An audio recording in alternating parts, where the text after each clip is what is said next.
Les travaux de la 65e Assemblée générale de l'EPC qui ont pris fin le 16 janvier dernier ont permis le renouvellement des plus hautes instances de cette église, mais aussi la réorganisation des différents départements qui assurent son fonctionnement au quotidien. Toutes ces entités ont officiellement été installées dans leurs fonctions ce mercredi 27 janvier au cours d'une cérémonie riche en sons et couleurs. Au rang des départements concernés, celui du protocole de l'Assemblée générale. Chapeauté par le révérend pasteur Yonvoudi Daniel, le département du protocole est en charge de l'organisation des événements et cérémonies au sein de l'Assemblée générale. Il programme les audiences et assiste les hauts dirigeants de l'Église dans la bonne planification de leur déploiement.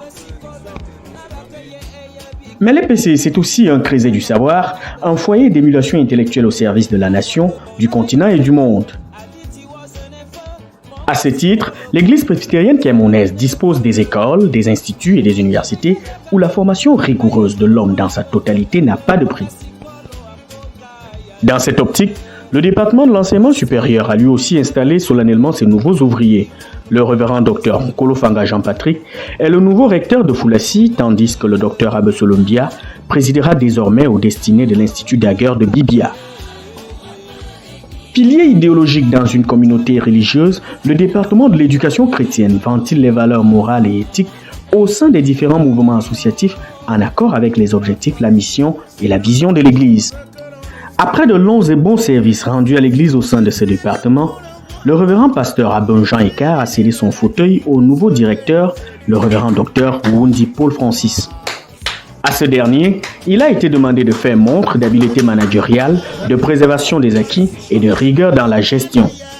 Le nouveau directeur de l'éducation chrétienne est issu du synode Est Cameroun, un synode qui recevra la prochaine assemblée générale.